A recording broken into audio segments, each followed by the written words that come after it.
I just wanted to say how lucky and privileged I've been to represent Australia and play the game that I love for so long, being part of a really special team. And Meg Lanning not going to miss out on that.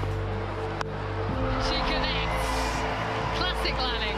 It's been my life essentially for 13 years. Passed. No, it's not. It's not past Meg Lanning. It's gone into her hand. I'm sad that it's finishing up, but for me it's time to move on, and I'm very excited about that. There's a few people who I'd like to thank. Firstly, Mum and Dad, who are here, and my family. Nice little full toss, which she'll pull away for 4. And Meg Lanning brings up her 50th one-day international 100. I'd like to thank all the teammates that I played with for Australia. It's been a privilege to play with all of you, and I'm sad that it's finishing up, but I'm very much ready for something new. That 2020 World Cup here in Australia, that final, certainly something I won't forget. And with that, a magical moment in Australian sport has been achieved by one of our greatest sporting teams.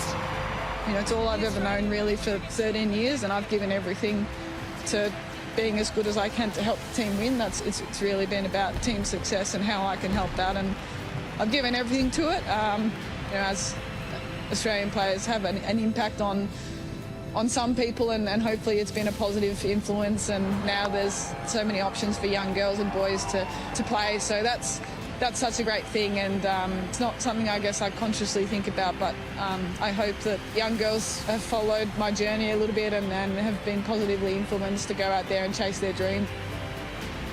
I gave everything I had to try to do as well as I could, but yeah, I guess, yeah, just being able to step back a little bit's been a big learning experience and really opened my eyes and up to the big wide world that's out there outside of cricket, and there's so much out there which I can't wait to go and experience and see what happens.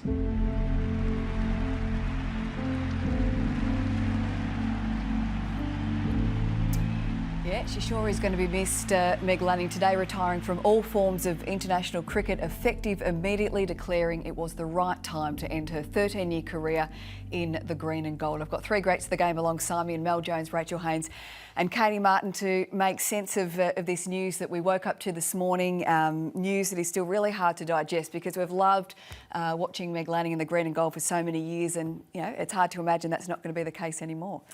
Yeah, it is, but she's had such an amazing career. I think about the impact she's had on Australian cricket, even from the time when she first started playing. You know, she burst onto the scene, scored that century, and everyone just knew that she was going to be a special player. And to see her take on the Australian captaincy, really grow into that role, become just a phenomenal leader of that group, turn things around when they got tough as well, and just set the tone for the team.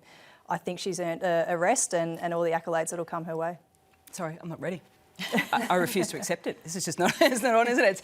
And when you look at it, you think 31 years of age, and so many people will be saying she has so much more time in the game. And I keep thinking, Test match 100, you know, it'd be lovely to get and that one, all those little pieces of the puzzle.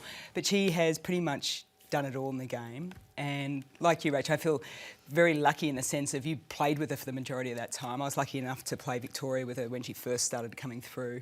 Watched her play for Australia. We managed her for a little bit. And then to see her sort of go through probably that last 6 months as well, where, you know, she took time out of the game, she came back, so she missed India and a WBBL, came back, won a T20 World Cup, then missed the Ashes. So, you know, for some people it wouldn't be a massive surprise, but you want players like Meg to go out on the absolute high, and she's done absolutely everything for this game. I think she's still got a lot more to give the game as well.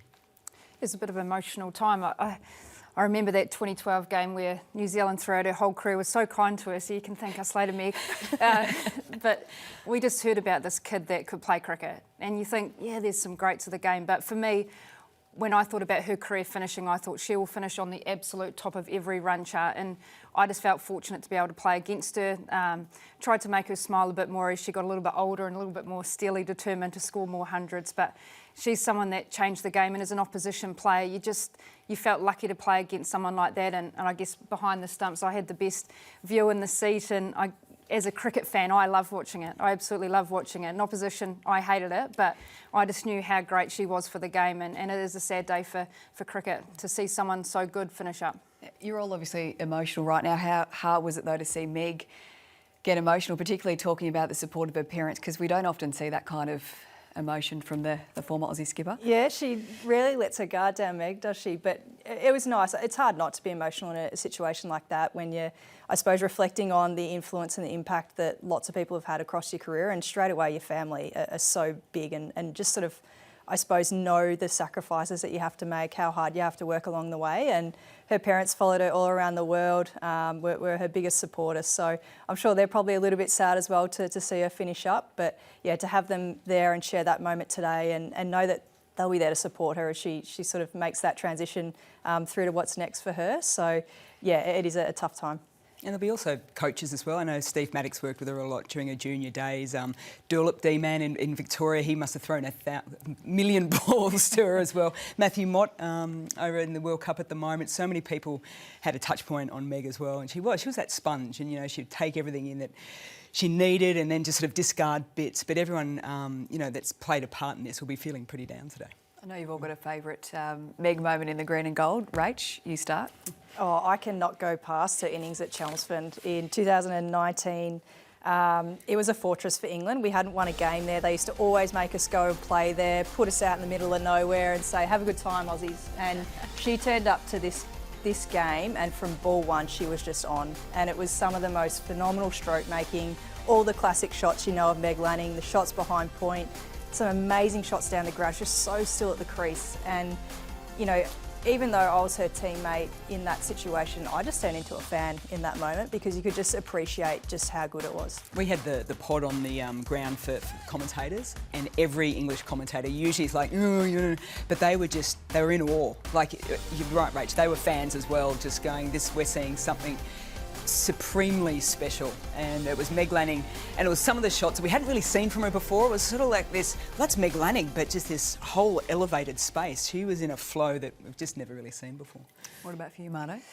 Well, in New Zealand, we've got this famous mountain in Mount Maunganui. It's actually been nicknamed Mount Meganui because she scored so many runs there. I'm not sure why we keep playing it. But yeah, for me, this one here was the game that Australia got the record of 23 one-day international wins in a row, and it was just a phenomenal performance from her at this ground year after year. And Kathy Cross, who's the umpire, didn't give her out too many times as well. So, so yeah, it was such a fantastic occasion for her to, I guess that was her last game in New Zealand, and to finish at what would be formerly known as her home ground of New Zealand. Yeah, it was a special day. We do love Mount Meganui. What about you, MJ? Well, this is going to be quite weird because mine isn't about all the hundreds, and she's hit a lot of them, particularly the ones when she's chasing.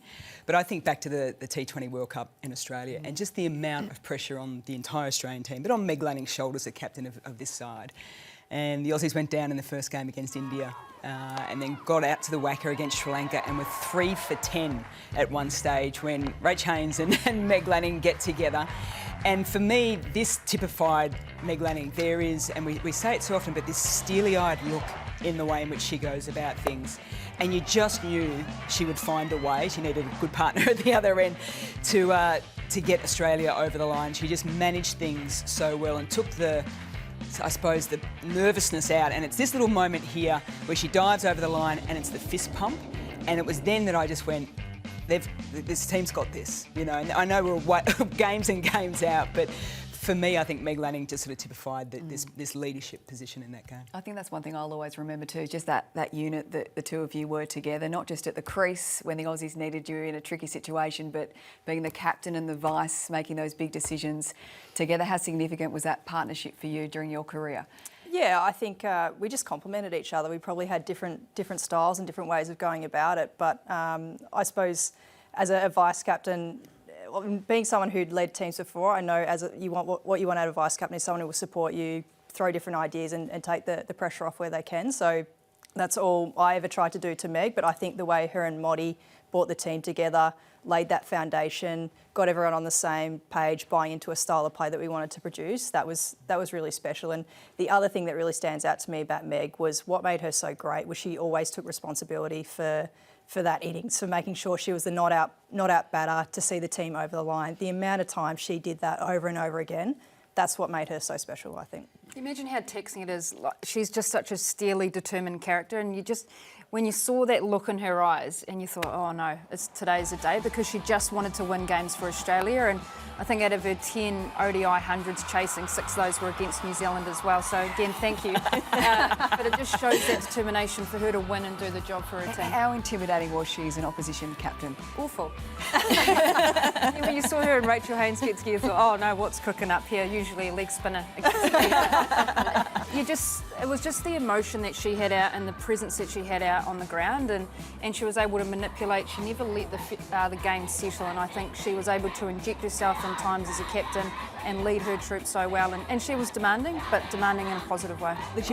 She was intimidating at coin tosses. I don't know if you remember, but the coin toss over in the 2017 World Cup where Stefanie Taylor said, oh, we're going to bat, told Meg and Ian Bishop and the Met referee, and then by the time Meg came around to say what she was doing, said, oh, I would be having to bowl, and Ian Bishop's like, no, and she went back, got it overturned, and Stefanie Taylor's still standing there to this day going, what just happened there? But that is just how switched on. The moment she crossed that white line, she just had everything focused in on winning for Australia. The only thing that's better actually is the signage that fell on her head. I think that's the only position that's better. I was just going to say, the good thing is, though, she's not lost to cricket entirely. She's still going to be, as you said today, part of the domestic setup, playing for Victoria, hopefully the Melbourne Stars, and also some of the different franchise leagues around the world as well. Hopefully she'll continue to pop up in those. Yeah, I hope so. Well, she's over at the WPL with the Delhi Capitals, so I'm sure they'd love for her to stay on board. Yeah, maybe we'll see her in the 100 as well. But yeah, I just think, I suppose you never know with a player, do you? You never know when they're going to finish, and we know that she's going to be part of WBBL this season, so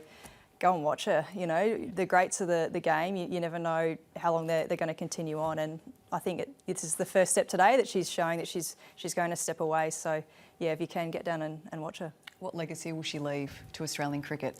Well, at the moment, it's unmatched, isn't it? When you think about 7 World Cups, she's got the Commonwealth Games, multi-formats for Ashes and for India as well, and it's that captaincy piece that it's hard to describe, and I think even she struggles a little bit to describe how her and Motty and Rach sort of combined to elevate this team to this position. So this might be the nice part about the next little phase for Meg Lanning, is where she can actually really sit back and go, what did I do with this team, and actually map it out a little bit, because I know there'll be teams and businesses around the world who would absolutely love to sit down and have a really good conversation about that.